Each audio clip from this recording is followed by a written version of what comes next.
Morning. Welcome everybody. Kia ora, Bulavanaka, to all our Fijian friends. Malola lei, talofa lava, ni hao. G'day and whatever else you use as a greeting, but welcome. It is fantastic to have you here joining us at Eden Community Church this morning. And a special welcome to all our friends from Eden Christian Hostel. Give them a welcome. Fantastic to have you guys here, and I see you have claimed that corner of the church. That is awesome. It is fantastic to look out there and just see a sea of young faces. It's brilliant.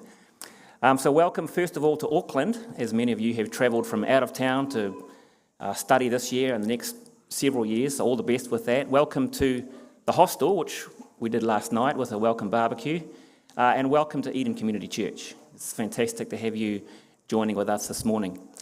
Now, not everybody may know the history or what's behind the Eden Christian Hostel or the Trust up at 9 Lovelock. But it was 1940s.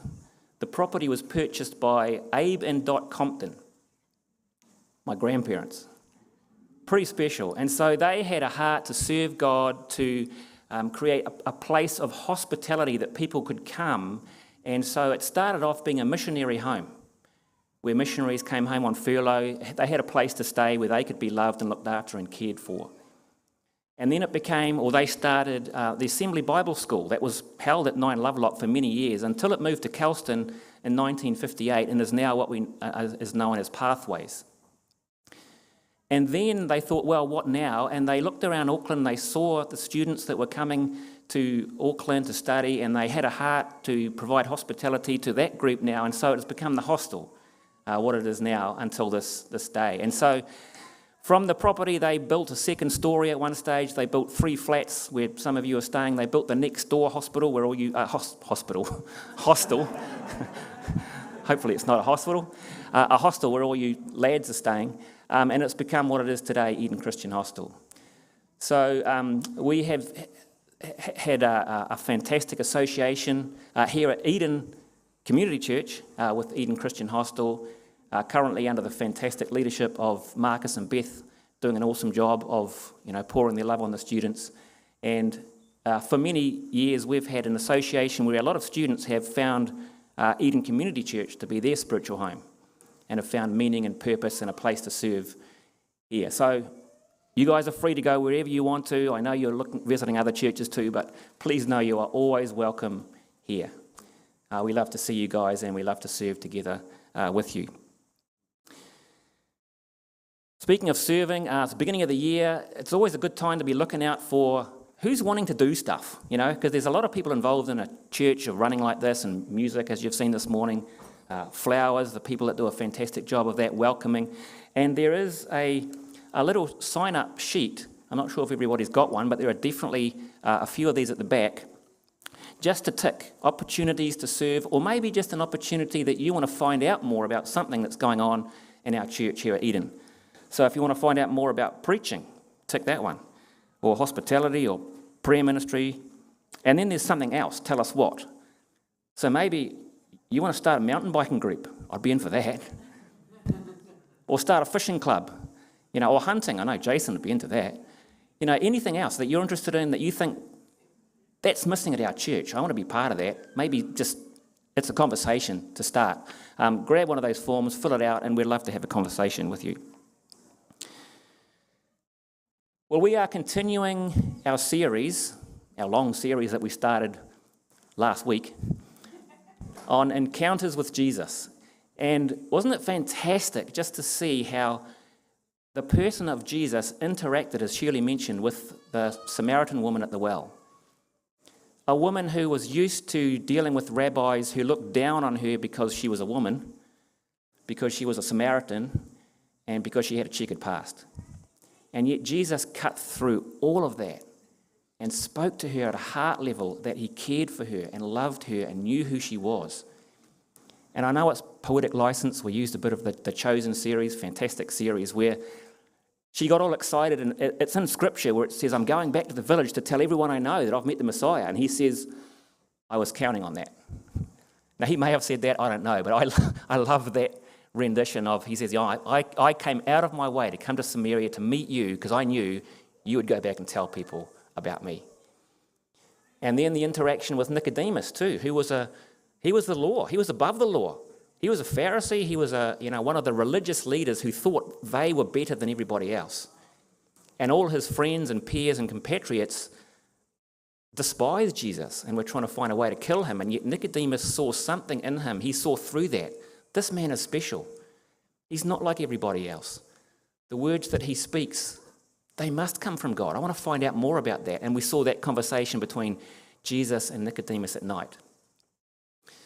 Well, we are continuing that series today as we look at, I think Ian Payne has called his message this morning, The Skeptical Student. Now, none of you skeptical, I'm sure. No, none of us are skeptical. But, when we think of faith, doubt is a part of faith. Finding out who is Jesus? Who did he say that he was? Do we believe that? And we want to own that faith ourselves. So I'm looking forward to what Ian has to say. So he's coming up in a moment to speak, to continue our series. But we have some young people here who are going to learn about Jesus too, but you're going to have a program. So what I'd encourage you to do, because just before you go to your the jungle and garden programs, listen out for something about Jesus that you may not know yet. And when you come back after, when this is all finished and we're having lunch, you're all welcome to join us after this for lunch. Go and tell someone, I learned this about Jesus today, or I heard this about Jesus that I thought was really cool. You reckon you could do that? And maybe some of us older, more experienced people can ask some of the shorter people, hey, what did you learn about Jesus in the garden or jungle today? Okay, ready? Okay, go for it. Have some fun. Give everyone a fist pump as you go out and enjoy your classes.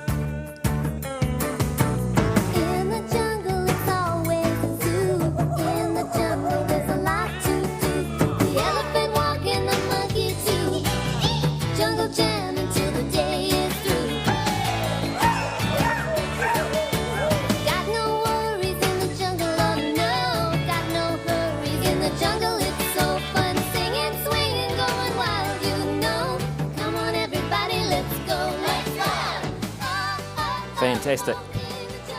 Great to see the youth and enthusiasm of, rush into their class. Can't wait.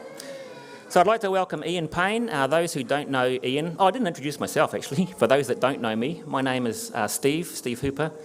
I have been coming to this church since I was an egg.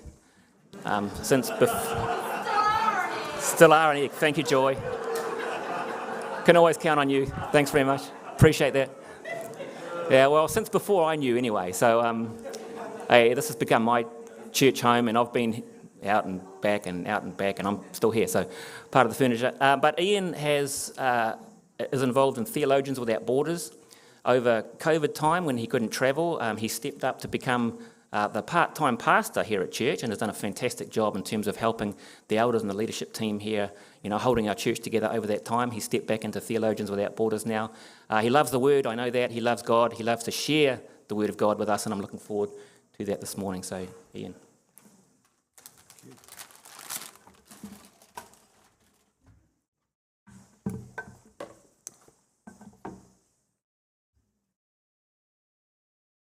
Well, it is good to be here and exciting to see all you hostile people.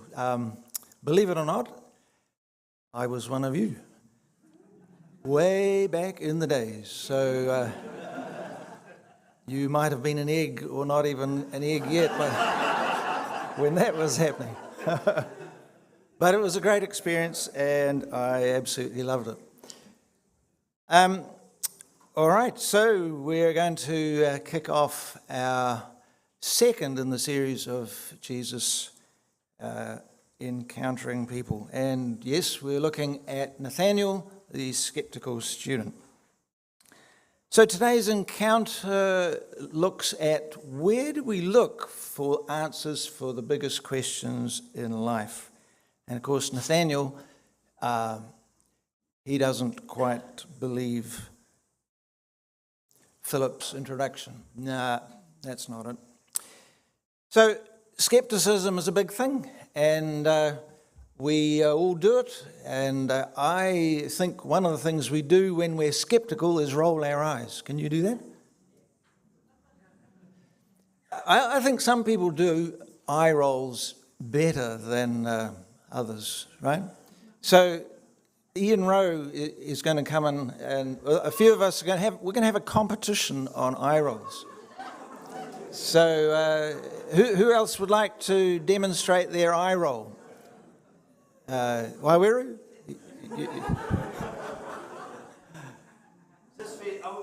Yeah. Up here, yeah.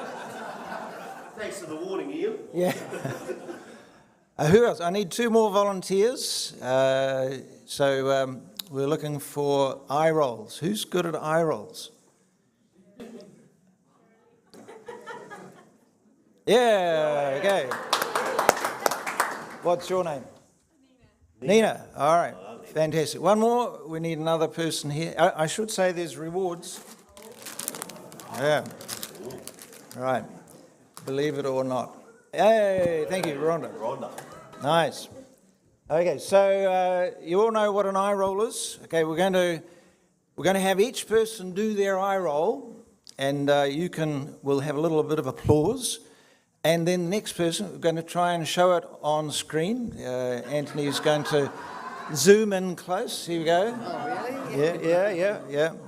And you've got to demonstrate your most dismissive eye roll, okay? So are we ready yet? Can we get a bit closer, Anthony? Here we go. We'll see you. Yeah, okay. So we're going to start. Yeah, we need to be closer. Yeah. So we'll have Nina first. You're very courageous, Nina. That's very remarkable. Okay, eye roll coming up now.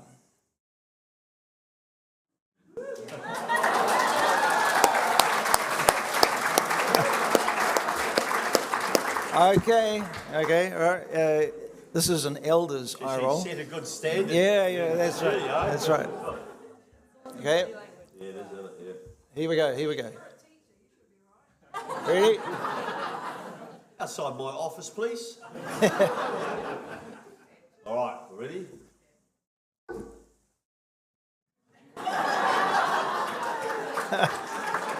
All right, very good. And Rhonda.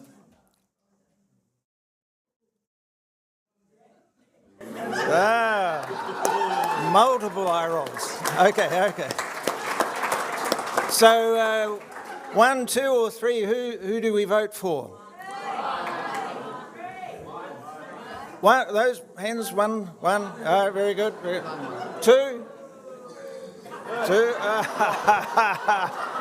guys have got extra lunch.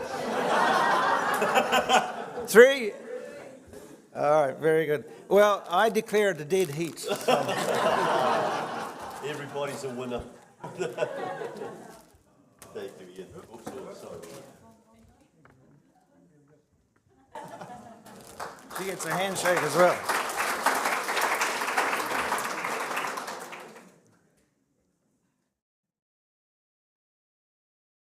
Yeah.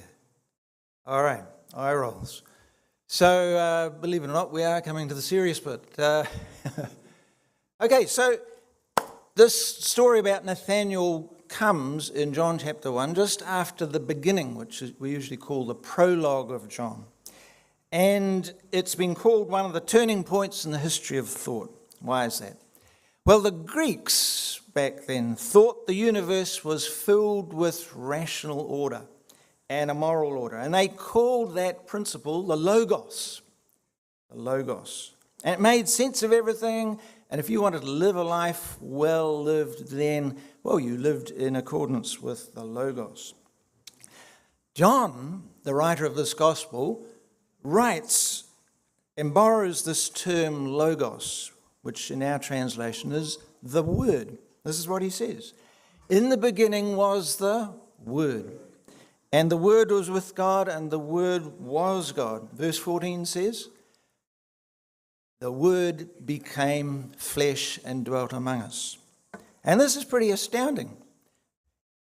John is not only affirming, like the Greeks, that the world has a sense of purpose and meaning and order, but he's going on to say that it's not a principle, it's a person. And what you got to do is meet this person rather than live up to an idea. You see, if the world is all about living up to an intellectual idea, then only the smart people are going to make it. And that excludes a whole lot of us. It's not about philosophical ideas and intellectual wrestlings. John is saying the Word, the Logos, makes sense in the person of Jesus Christ. And so what we've got to do is encounter him. And that encounter is available to anybody. You don't have to be rich, poor, or smart, or anything. You just have to know him. So to illustrate this from real life, he introduces us to a group of students. And back then, of course, there were no universities. So what did you do if you wanted to learn? You attached yourself to a teacher. And of course, the edgiest teacher back then was probably John the Baptist. And here we've got a group of 4 of them, and Andrew and Peter and Philip. And Philip is trying to persuade Nathanael to come and meet Jesus. John the Baptist has already said in verse 29, see that guy? Pointing to Jesus. He's the Lamb of God. And Nathanael says, oh, no, come on, where's he from? And you know what his reaction is. Nazareth. Eye roll. Yeah. So let's have a look at how the Chosen series has presented these things. Go for it. What are you doing here? I thought you were out making enemies all over the place. I'm about to make a whole lot more enemies all over the place. John sent me to someone new. Oh, you sure know how to pick 'em. He's not just anyone. That's what you said about the baptizer. And I was right. But this is more. This is who the baptizer has been preparing us for. Nathanael. He's the one. The one. The one who Moses foretold and the prophets said would come. The one. The one. Jesus of Nazareth, son of Joseph. Nazareth. Oh, can anything good come out of Nazareth? Come and see. Oh, little dump on a craggy hilltop. I'm serious. No paved roads, no public buildings. They barely have a synagogue. You can't. You really can't. Hey, I'm just telling it like it is. Why can't I do that? Because you're mean. The families, illiterate day laborers and peasants, by the way, sleep under the same roof as their livestock. Listen to me. Honestly, Philip, saying the one is a Nazarene is practically heresy. Just come and see.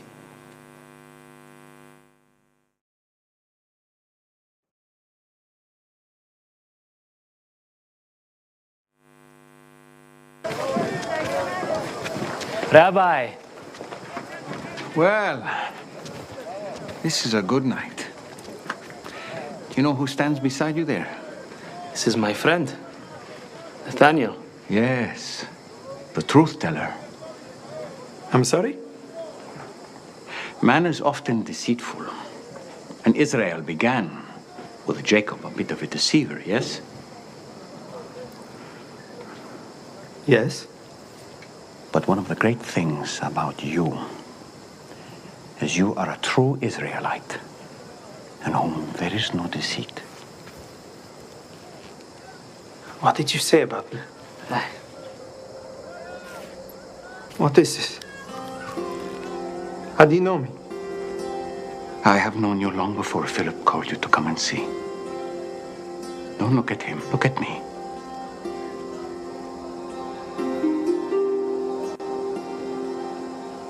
When you were in your lowest moment, and you were alone, I did not turn my face from you.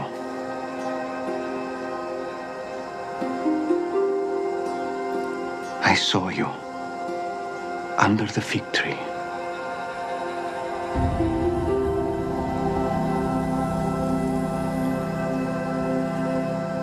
Rab. There it is.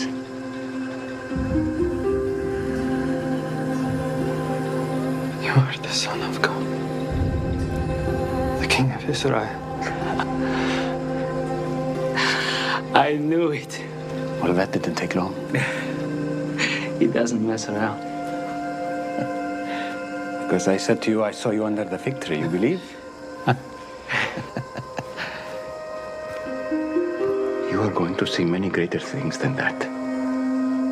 Like Jacob, you are going to see heaven open and the angels of God ascending and descending upon the Son of Man. That's me, by the way. Yeah, I got that. It's good, isn't it? Yeah. So let's look at Nathaniel's problem first of all. Nathaniel's problem is he's an intellectual snob. He's a bigot. He's made up his mind before he's even seen the guy. So we've looked at his reaction already. Nathaniel sneers. Nazareth? He's from there? Really? He's got the big answers and he's from the University of Nazareth? Oh, yeah, right. So, skepticism. If you have this view of Christianity, or you know someone that does, then it's no surprise. You'll find many people at university or at your place of work that have that sort of attitude. I remember meeting many of them when I was at varsity in Auckland and later in Aberdeen, all around the world. Christianity was from Nazareth back then, and it's from Nazareth still. You'll hear, been there, done that, I grew out of it, don't need that crutch anymore. Timothy Keller helps us realize that skepticism has two problems. One is it kills relationships. Imagine if you're a marriage counsellor and you've got a man and a wife in front of you, and he's starting to talk to you, the counsellor, and the wife is looking at you, rolling her eyes at what the husband is saying. It's not a good start to the session, is it? Yeah. Scorn kills relationships. And it also is self-defeating. It's self-defeating because of these reasons. Look at this. When you despise Christianity, next slide, Nigel. By despising Christianity, you sever the living taproot to many of your own core values. The sorts of things you really like, you're cutting the ground from under where those ideas come from. So the ideas of dignity, inclusiveness, love for enemies, love for the marginalized and the poor, those all come from Christianity. So when you think, well, and we should love our enemies, not kill them, not pursue them through tunnels under hospitals in Gaza, that idea comes from Jesus. The idea that each person has dignity and human rights, that whether they are rich or poor or black or white or gender diverse or straight, dignity and inclusiveness come from Christianity. The idea is rooted in the Christian idea of everybody being made in the personal image of God, the Creator. We take for granted, don't we, that care for the poor is a good thing, but most societies in the world honour the strong and the talented. In India, where I've lived for 20 years, the poor suffer, right? Why do they suffer? Well, in their previous life, they did bad, and so they deserve to be suffering now. Similarly, in New Zealand, you sometimes hear Maori people suffer more. Why? Because they don't work hard enough, or whatever. Why do we need to care for the marginalised? Well, the short answer is because God does. And when the teachings of Christianity have influenced the world, our civilizations honour those principles: dignity, inclusiveness, love and care for others. Now you may say, well, that's really very interesting, but, well, I can believe them without believing the Bible. Maybe so. But actually, here's the thing. Going it alone doesn't work. If you remain skeptical by yourself, it doesn't work. I'll show you why. Going it alone doesn't provide harmony and love. It's simply raw competition, rivalry. Everyone is going for themselves. You think of the Tower of Babel incident in Genesis 11. Everyone was setting out to build a name for themselves. Everyone was trying to improve their place in the world by climbing. See that stairway on the photo? That's a ziggurat. The idea is you go up to the top, and at the top is a temple where the gods recognize your significance. You've done great. You've climbed the stairs. You're in connection with God. In order to be someone the gods saluted, every person had to climb the stairway to heaven.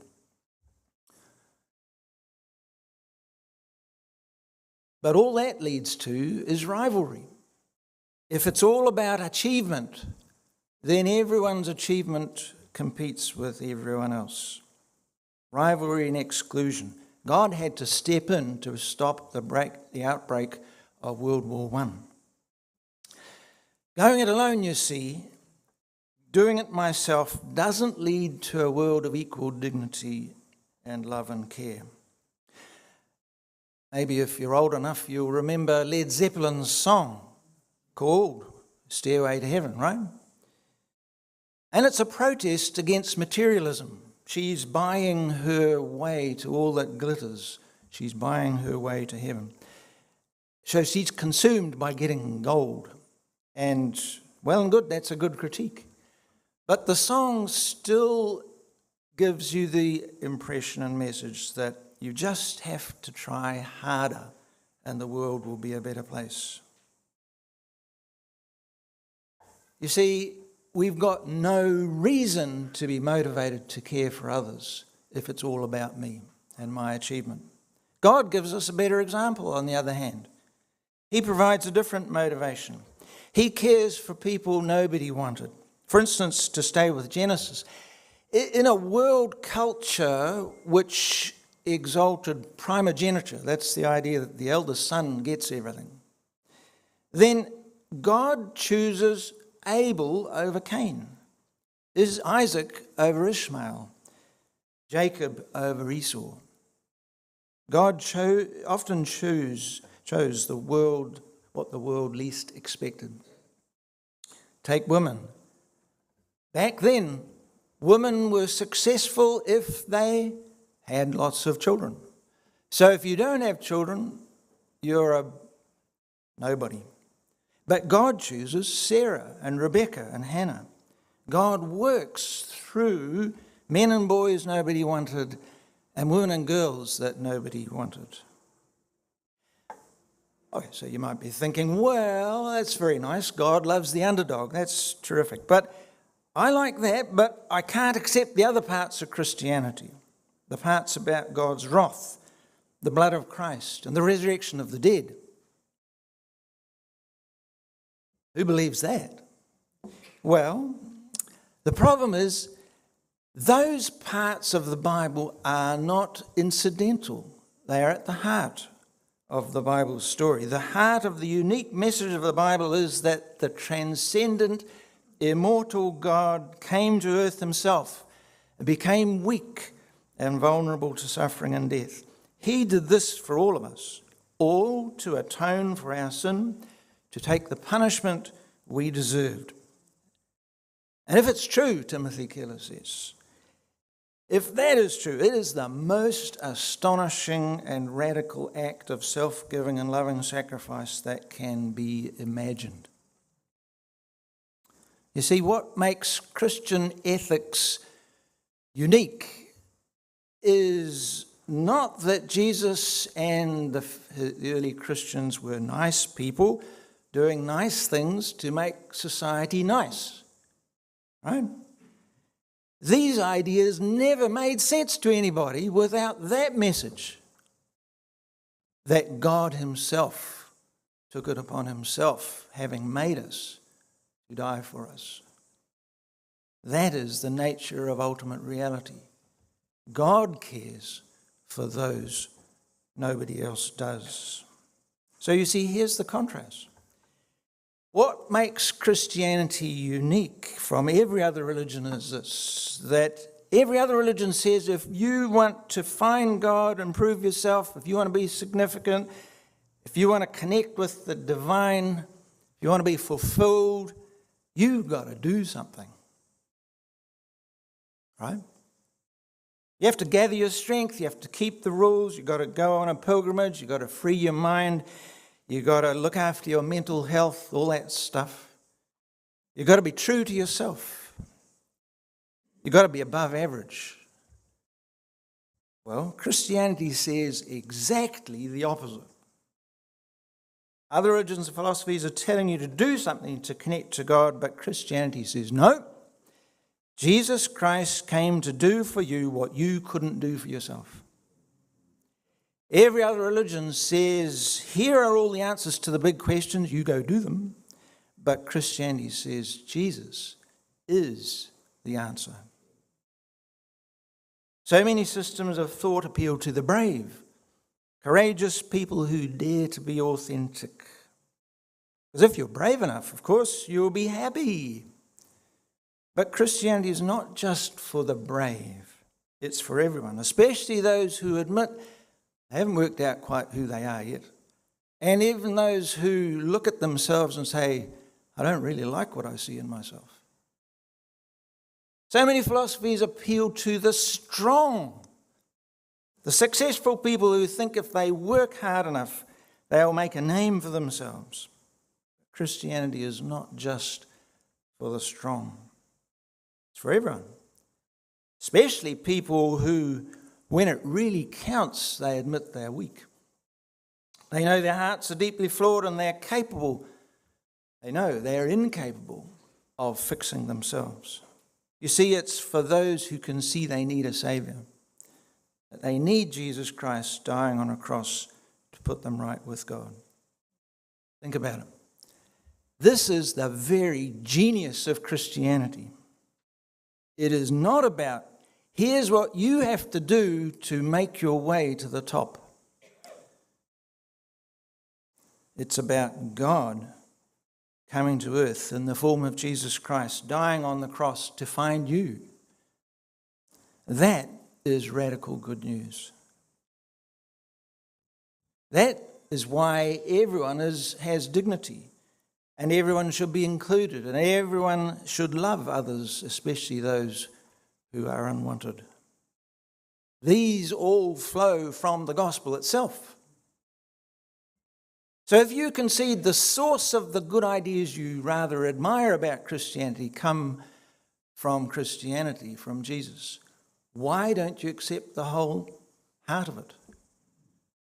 Don't be like Nathaniel. Watch out for your pride and your prejudice. Be aware of contempt and dismissiveness. Scorn is a dangerous thing. Notice then Nathaniel's deep need. He needed to see the dilemma he was in if he was going to be skeptical. He needed to look at Jesus. Now, maybe you're new to Auckland, and maybe you've discovered that Auckland is brilliant and successful and significant. There's a few eye rolls going over here. So the truth is, we might just look brilliant and significant and successful, but actually we're all struggling with the gnawing need for answers just as much as everyone else. So when you hit people at university who seem to be brilliant, just remember, they're still struggling too. So Nathaniel, the skeptic, any skeptic, has this dilemma. Unless you believe in God, all the values you cherish are imaginary. And you can't even condemn the likes of Hitler for knocking out his rival. You can't even, sorry, it's not Hitler, it was Putin who did that yesterday. You can't condemn Putin because Putin felt like it. Just the fact that you feel he shouldn't doesn't privilege your feelings any better than his feelings. Just because you don't like Netanyahu committing genocide doesn't give you a basis to condemn him. And if you say, well, I don't know if there's a God or not, I don't believe there's a design to the universe or a purpose that we have to live for. Well, if there's no purpose, then how can you condemn people who are not living right, in your opinion? You can't. So look, I'll level with you. I cannot prove Christianity is true, but I can show you sound reasons for believing in Jesus. But it'll need you to stop rolling your eyes, right? Like Nicodemus, we'll need to be open to what the man from Nazareth actually is saying and who he is. So let's look now at what Jesus gives Nicodemus as a prescription. He says two things to Nathanael. Basically, come follow me because I know you well and I know your story, Nathanael. Let's look at them. You're an Israelite in whom there is no deceit. Well, perhaps Jesus could see he was a transparent, straight-talking person. Other people probably thought Nathanael was a black and white thinker who was a bit abrasive, but Jesus could see Nathanael through and through, and yet he was gentle. Isn't that good? He sees through and through you, and yet he's gentle too. Nathanael is surprised and says, well, how do you know me so well? And Jesus' answer shocked him even more. I saw you under the fig tree. Now, we don't know what went on under the fig tree. We don't know what Nathanael was experiencing. But we do know it was some sort of personal God moment for him to say the things he says next. The Chosen series imagines that Nathanael was having a moment of complete despair because of a personal failure in his business. Well, one of my teachers, Professor Blakelock, way back in the day, he suggested that Nathanael was under the fig tree thinking about Jacob deceiving Esau and how bad an example was, and yet shortly God reveals himself to Jacob in that dream. Well, we don't know. We don't know. But Nathanael's reaction, he's absolutely astounded. You are the King of Israel. You are the Messiah. So Jesus gently rebukes Nathanael again. He says, well, first of all, you're overly skeptical. Well, now you're ready to jump on board and drive the bus. Just hold your horses. Do some thinking. Don't go on your first impressions. You need to understand who I am. And so he says this last verse, fascinating. And he tells, the word is actually, you all are going to see. something greater than this. You will see greater things than this. You will all see heaven open and the angels of God ascending and descending on the Son of Man. Now, Jesus is very clearly referring to the dream that Jacob had of a ziggurat-like staircase in Genesis 28, verse 12. So Jacob wakes up and declares, "This is none other than the house of God," and he names the place Bethel. "And this is the very gate of heaven." He's really excited. Stunningly, Jesus is claiming to be the very presence of God that Jacob experienced. He is claiming to be the stairway, the bridge between heaven and earth. Jacob would have known about the futile man-made Tower of Babel story, right? In his dream, was it man connecting with God? No. It is God connecting with him. So God shows him that God connects with humans, and that's how they find true significance. Jacob has had to go where? Nowhere. He hasn't had to build anything. He just had to get to know God who revealed himself to him. God is the one who will give Jacob a name, the significance that he was looking for. Jacob just had to get to know God. And in Jesus' day, that's the only thing Nathaniel has to do too, get to know Jesus. And there's nothing that Nathaniel needed to do or could do to experience that greater thing. He just had to get to know Jesus. You see, Jesus is the Logos. Jesus is the stairway to heaven. He has made possible our deepest dream. He has made possible our access to God. Whoever we are and wherever we are, He has done what we cannot do. So being heroically skeptical will only fail you. Trusting Jesus won't fail. Jesus is infinitely more than you are looking for.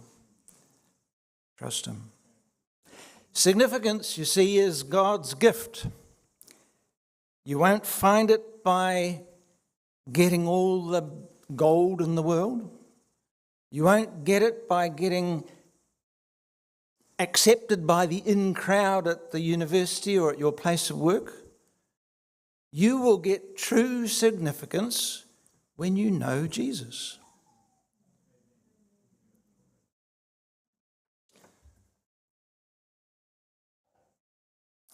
This is what's so exciting about the good news. The good news is He has done what we cannot do. So shed your prejudices and come along and look at Jesus with us today. Amen.